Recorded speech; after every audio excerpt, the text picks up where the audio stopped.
All. This week I am in Montreal and I have the opportunity to do a quick drive in the Polestar 4.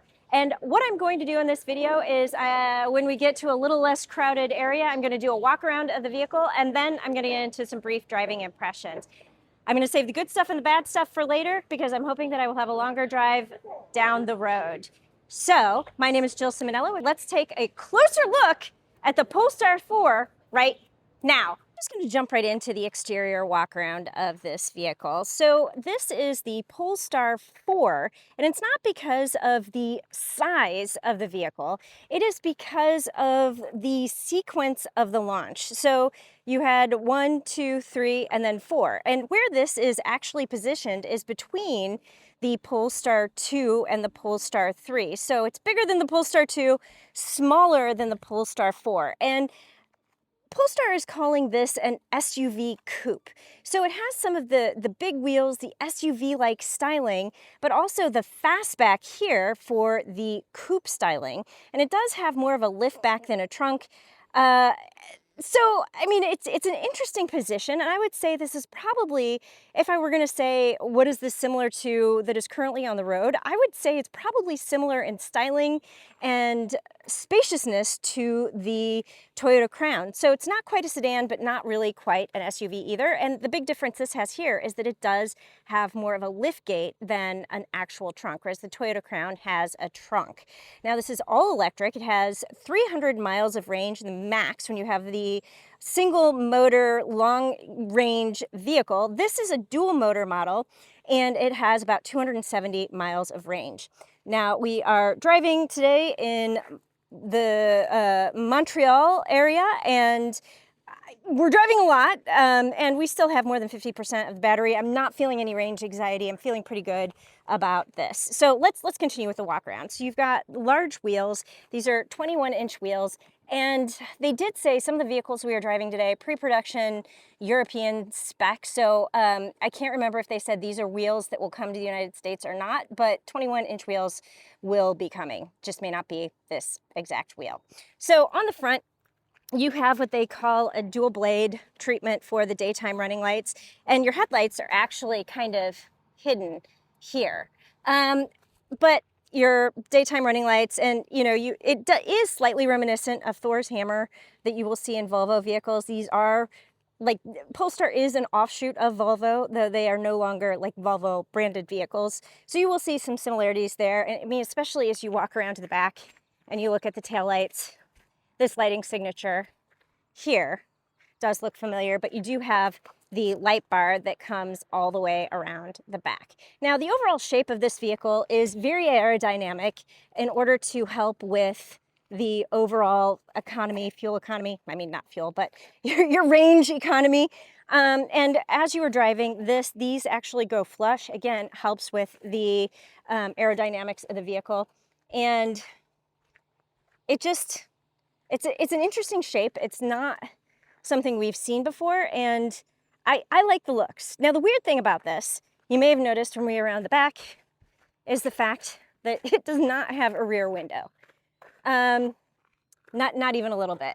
And you do have a glass roof, which is nice. And the way that they've gotten around the rear window is this right here. So you essentially have a rear camera mirror, and you can, if you wanted to see the people behind you sitting in the second row, obviously this does turn into a mirror, but it's a camera display first and foremost that will help you see out the back of the vehicle. Because yeah, no Inada, there's nothing there. And we did ask a lot of questions about the fact that there is no camera or no rear window. And the idea of this camera here, we talked about that a lot during the press presentation and of the experts. And they said that because of the location of this camera right there, that it doesn't get dirty and it doesn't necessarily get wet. So you don't have problems in rain and you don't really have problems in snow either. And of course, living in Chicago, I'm slightly skeptical of that, but they said they've been driving it around Montreal quite a bit and it hasn't been a problem. They've driven it in the winter here and they haven't noticed any kind of a problem with this getting snowy, slushy while you're driving. Now they said, obviously, if you come out of the house and this is covered in snow, it's like cleaning your rear window. You're gonna have to clean that camera off before you leave. I'm like, okay, smaller space to clean. I get it. That makes sense to me. Okay, let's go back inside and do more of a look around here.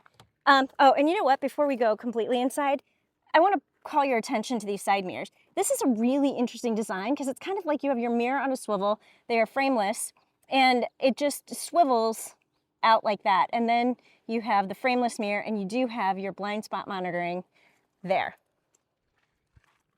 Now, I will say, driving this, this is just a little bit trippy, and it will take some time to get used to.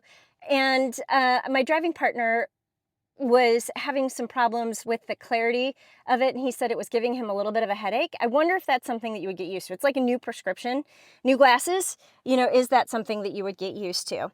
Now, if you saw my Polestar 3 video, you will know that everything goes through the screen. So you have this little button here, which works your volume and has the little pause play button, but essentially all of your other controls are going to be through here. So your climate controls, if you want to change how the airflow is moving, you know, it goes through here. So there are no physical vents. If you want to adjust your lights, your mirrors, your roof, your wipers, like all of those things you're going to be doing through here. So your mirror adjustments, you select which mirror you would like to adjust, and then you do the adjustment through this right here. Your steering wheel is actually also adjusted through this. And I'm like, how did we get to this steering wheel? So as an interior steering wheel adjustment. So you also have your mirror adjustments here.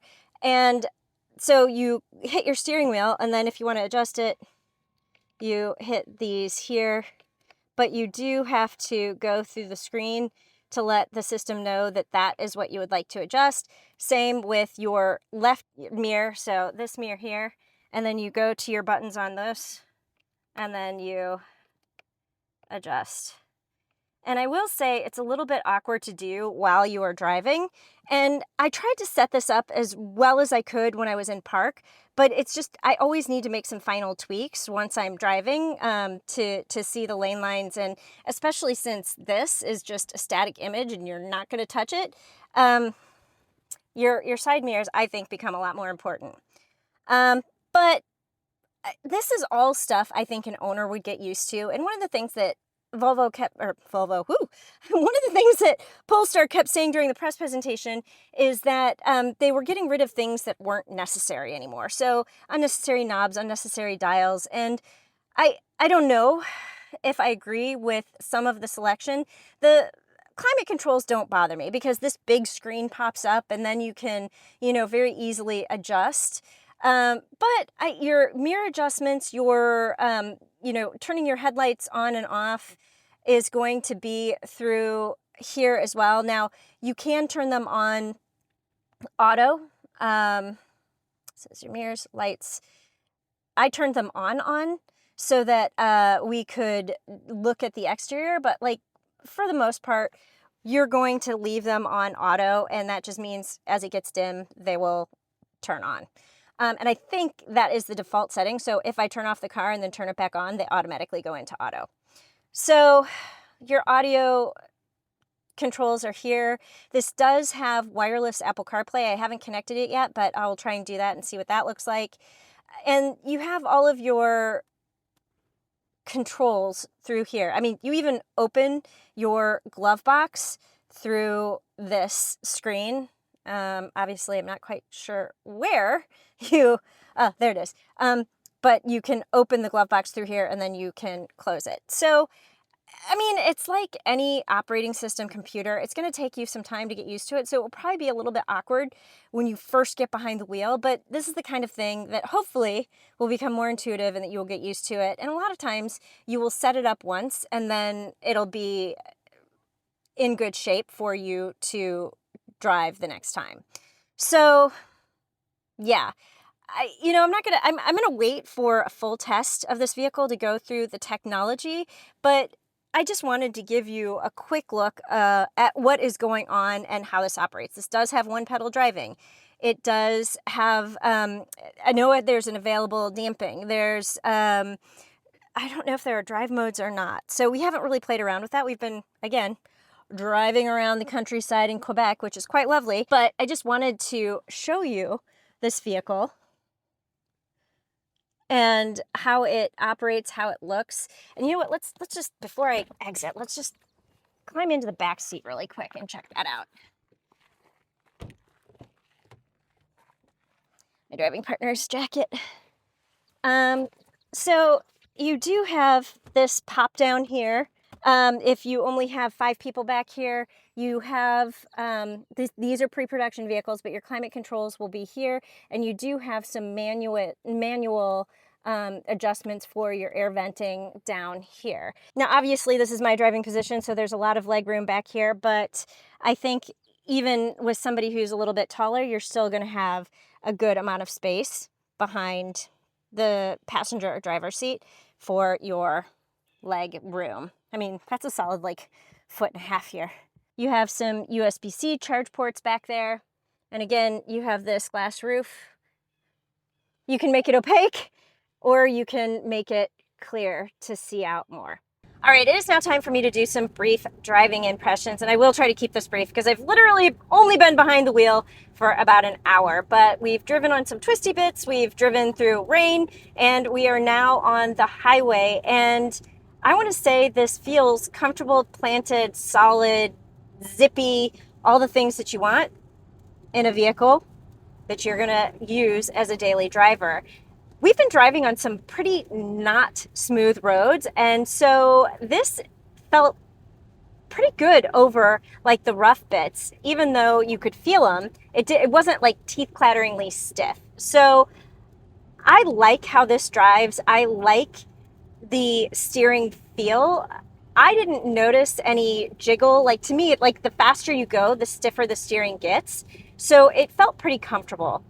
And I haven't really played around with any of the driver assist systems yet because this is the first time we've been on the highway, but this has all of the things, including lane keep assist and adaptive cruise control and automatic emergency braking and all of that stuff. But thankfully, haven't needed any of it, certainly haven't tested any of it. But the one thing that I did notice is the car is very sensitive to your eye placement and how you are driving, because I kept getting driver attention alerts, and I don't know if it was because I had my sunglasses on earlier or if it was just me being, driver error, like oversteering or whatever, but I was getting a lot of alerts saying driver attention, and so that was a little bit weird. But I will point out these are pre-production models, so some of that could just be due to the fact that this isn't full production yet. Now, one of the weird things that I do want to talk about is the rear camera mirror. It is very weird to not have an actual mirror as even an option. If you can flip it to a mirror, but it just shows you the back seat. And my eyes haven't had a hard time adjusting to it yet, but I wonder what it would be like at night, and I wonder what it would be like. I mean, it's a little bit fuzzy in this rain, but during full sunshine, I was fine, but I don't know, it's a little bit weird. So if you have problems adjusting your eyes to a rear camera mirror, this could be tough for you. But overall, I found it to be pretty clear. And they did say during the press briefing that because of the situation where it is housed, it stays pretty clear of rain. And I will contest to the fact that it's staying pretty clear of rain and snow and mud and dirt and debris. But it's one of those things that you would have to test over a longer period of time, and an hour just isn't gonna cut it. But I will say, even though it's raining, I can still see. I like the interior, I like the exterior design. I feel like this is really unique, and the one thing that I'm going to have problems getting used to is everything is through the screen. They did say that they tried to get rid of knobs you don't need, but I don't know how they determined the knobs you don't need, because I really wanted knobs and dials and buttons for the HVAC controls, and I don't love having the steering wheel and side mirror controls in the screen. If you saw my Polestar 3 video, you'll know what I'm talking about. Maybe we'll link to that up here. But overall, I think this is a really cool vehicle. There's a lot of interesting technology, and it is more of a computer on wheels, but it does feel good. So I'm going to save the rest of my driving impressions for when I have a fuller test in an actual production vehicle. But as I mentioned at the very beginning, initial impressions of the Polestar 4 are very favorable. All right, that's all I have for you in the Polestar 4, and I'll see you next time with a new car du jour.